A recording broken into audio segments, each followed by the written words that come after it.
Olá,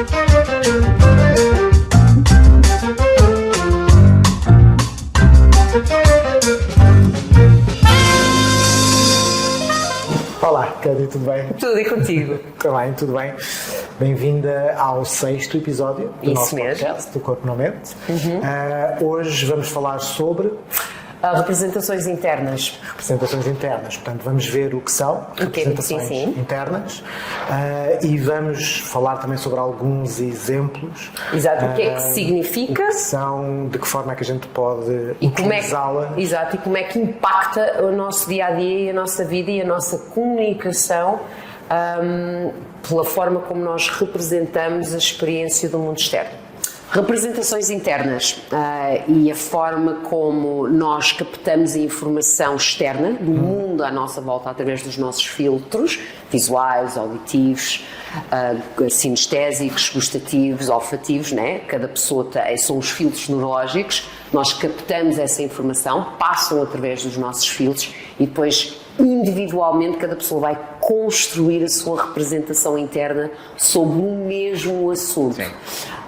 Também existem filtros culturais, religiosos, políticos. Aliás, nós estamos a viver a nível mundial essas situações, não é? E é muito interessante observar isso através dos olhos da programação neurolinguística, porque eles utilizam os dois, vamos supor, eles quem? Mas eles estão a usar, estão em oposição, não é? Mas as estratégias utilizadas são muito parecidas, são muito similares. Obviamente o conteúdo, a informação linguística é diferente. E aí depois é que... a estrutura da coisa... É bastante parecida e é muito interessante ver nesses olhos. O que é que acontece? Como nós temos estes filtros e os filtros são muito individuais e únicos, né? Faz com que a pessoa percepcione a informação de forma única, não é? Muitas vezes é as falhas de comunicação. Percepções e vê a mesma situação de formas completamente diferentes. Posso dar até um exemplo muito engraçado. E tenho autorização dos meus PTs para falar sobre isto. São um casal muito engraçado e são totalmente diferentes fisicamente, emocionalmente, um do outro. Ele é muito calmo, tranquilo, pausado, fala baixinho, ó querida para aqui, ó querida para ali, muito engraçado. Ela não, ela é acelerada, rápida, era para ontem, tudo é para ontem, um aceleramento, entra, sai, já tinha não sei quantas coisas para fazer, a velocidade do discurso é alucinante. E é muito engraçado, por exemplo, eles têm um evento familiar no fim de semana e é normal estarmos a conversar sobre isto durante a sessão de PT e normalmente um é a seguir ao outro, ou no mesmo dia, e se eu não soubesse que eles eram um casal, se eu não soubesse que eles estavam a falar do mesmo assunto, parecia totalmente diferente. Dois eventos completamente diferente. Ela, como adora cozinhar e adora fazer comida e bolachinhas e sobremesas para os netos, ela foca-se muito nessa parte do evento, o que é que fez, e troca de receitas, e fiz isto, e desta vez experimentei aquilo, eles adoraram as bolachinhas. Ele não, ele já é mais... com os miúdos para a piscina, caminhadas, ir às compras, é totalmente diferente e é muito engraçado, porque eu acho piada porque penso assim, que engraçado, mesma situação, mesma festa de aniversário e está a ser contado de uma forma totalmente diferente. Eles focam pontos diferentes, baseado nos filtros deles, não é? Para a situação. E isto é um contexto bastante positivo e tranquilo, não há discussão, não é? Agora imagina quando há discussões. O que é que está a acontecer internamente, a nível individual, para haver essa falha de comunicação. E se nós conseguimos compreender que cada pessoa recolhe a informação e estrutura essa informação internamente de forma diferente, conseguimos dar um passo atrás e perceber, ok, espera aí, o que é que falta aqui? O que é que falta? O que é que está diferente aqui? Exato. Porque é que esta pessoa está a ver isto desta maneira enquanto que eu estou a ver desta maneira? E até estás a dar um excelente exemplo de o verbo ver está a ver. Sim. Mas se calhar a pessoa não está a ver, está a ouvir. Está a ouvir, sim. E muitas vezes é engraçado, olha para mim, estou a falar contigo, né? E tu tipo, mas eu consigo te ouvir. Então, isto é uma generalização e isto não é taxativo, que é, há momentos específicos que a pessoa utiliza a parte mais visual, a parte mais auditiva ou a parte mais olfativa, gustativa ou sinestésica, dependendo de pessoa. Aquelas pessoas que focam a parte do sentir, que gostam de tocar, que quando vais falar dá um abracinho, gosta de estar aconchegadinho, gosta de roupa confortável, né?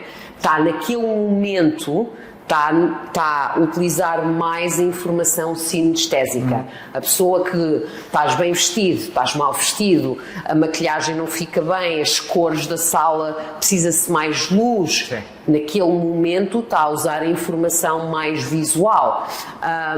Os músicos, né, que normalmente até fecham os olhos e fazem uma ligeira projeção da cabeça para usar o ouvido para recolher Informação da cadência, do volume, do ritmo, do pitch e por aí fora.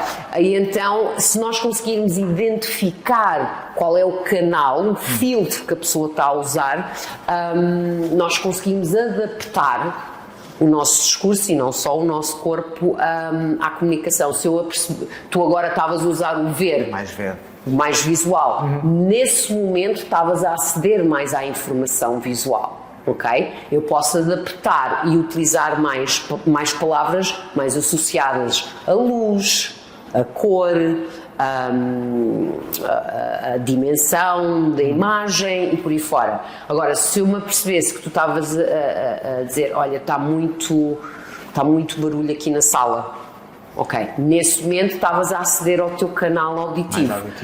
Posso adaptar o meu discurso e então vamos falar mais baixo.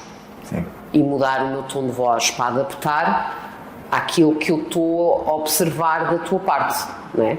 O sentir, o confortável, os chinelos, a roupa confortável, o fato de treino quentinho, né? do saco de água quente. Nesse momento a pessoa está numa onda mais, está a utilizar mais o canal sinestésico. E falo por mim, quando eu estou nessa, a última coisa que eu quero é ver, eu quero é fechar os olhos e quero sentir, né? Sentir o conforto. E então, porque é que esta informação é importante? É importante exatamente para nós conseguirmos, seja connosco, né? Perceber, ok, o que é que me está a falhar. Normalmente nas minhas sessões de coaching, o que é que eu faço? Eu tento completar as representações internas, visuais, auditivas e sinestésicas. Se a pessoa está muito focada no assunto que é muito visual, eu tento convidá-la a o que é que estás a ouvir, o que é que estás a sentir em relação a esse assunto, o que é que tu ouves em relação a esse assunto. Se ela está a sentir, que é normalmente o caso, se está a sentir, convido-a o que é que estás a ver, qual é a informação que te falta a nível visual, o que é que estás a ouvir, o que é que tu ouves os outros dizem, o que é que tu dizes a ti próprio, né? O tal diálogo interno e como é que isso impacta os nossos estados emocionais. E por aí fora, tento completar o visual, o auditivo e os sinestésicos nas sessões, e não só, nas aulas de Pilates também faço exatamente isso, que é sintam,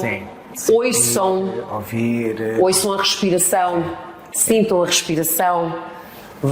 Eu utilizo muito, visualizem a coluna, temos 33 vértebras, se vocês conseguirem visualizar a coluna e as curvaturas naturais da coluna, qual é a intenção de estarmos a fazer este movimento, e então completo as representações internas na aula dessa forma e ajuda muito o aluno. E é engraçado quando eu digo visualizem a coluna e sintam a coluna enquanto estão a contrair o glúteo e levantar a bacia, visualizem o que é que está a acontecer com a coluna, o que é que vocês querem que aconteça com a coluna, facilita imenso a percepção do próprio corpo, que é, deve-te acontecer também nas tuas aulas, que é espantoso que as pessoas não têm noção do que é que está a acontecer com o corpo, não é? E então utilizar a forma, as representações internas, visuais, auditivas e sinestésicas ajuda muito na percepção do corpo. E ganhar consciência corporal. Exato, muito. E controle. Como é que eu estou a respirar, qual é a cadência da minha respiração, o sentir a respiração, aonde estou a respirar. Isto é espetacular, respira cá em baixo. E as pessoas estão a respirar no peito e não têm a noção aonde é que estão a respirar. Sim. E então o convite não é só sentir a respiração, é ouvir a respiração. Peço nesta altura para fechar os olhos, para se focarem mais nesse sentido. Agora, normalmente a intenção é completar esses 3 para a pessoa ter o máximo de informação possível. Sim. Para alinhar e corrigir a postura. E então isso ajuda-me bastante nas aulas, e não só, também nas sessões de coaching com as pessoas com quem eu trabalho. E depois de uma forma mais profunda, que eu vou só dar aqui um cheirinho, e fala-se na certificação de PNL, que é a forma interna como nós construímos cada uma da parte visual, sinestésico e auditivo, não é? Porque a parte visual, como eu disse no início, damos mais importância às cores, às imagens, se é nítido, se é em 3D, se é plano, e a parte auditiva é o volume, o pitch, a cadência, etc. A parte sinestésica é a temperatura do corpo, e não só, a temperatura da sala, a vibração. A vibração também pode ir para a parte auditiva.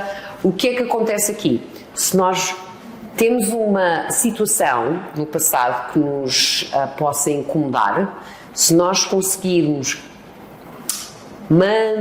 manusear essas submodalidades, conseguimos mudar a forma da pessoa sentir, ouvir e ver essa situação. Brincando com essas submodalidades. Por exemplo, se a pessoa tem uma imagem, do exemplo da sopa da minha avó, de sopa de tomate da minha avó, eu vejo o vermelho do tomate, o ovo escalfado por cima, a hortelã verde picadinha por cima, o cheirinho daquele tomate biológico da horta, né? Que não havia químicos naquela altura. E a sensação de felicidade que eu tenho. Agora, se eu, por exemplo, mudar o cheirinho da hortelã para outra coisa qualquer, aliás, consegue-se ver, não é, já não sinto aquela felicidade. Se eu, em vez de pôr hortelã, for pôr coentros ou salsa, não é que não ficasse mal, só que não era ligada à memória da minha avó, aquela sensação de felicidade que eu tinha associado, que ainda por cima a hortelã tem um cheiro muito forte. Se eu mudar a cor da parte vermelha para amarela, esquece, não vai acontecer, não é? Então, se nós brincarmos com estas submodalidades, conseguimos mudar a forma como sentimos a situação. E isto já é uma coisa mais profunda que se trabalha na programação neurolinguística. Sim. E assim terminamos o 6º episódio, em que ainda falta mais um episódio que vamos falar daqui. O próximo episódio será sobre posições perceptuais. Portanto, continuem a seguir-nos, continuem a enviar as dúvidas que tenham para as nossas plataformas, seja para Bruno Rodrigues Pilates, coaching.eu ou para shift.pt. E vemo-nos brevemente no 7º e último episódio desta primeira temporada. E também queria aproveitar para agradecer as pessoas que nos têm acompanhado e têm feito as perguntas e têm partilhado este podcast, que tem sido bastante positivo, e quero deixar esse agradecimento às pessoas.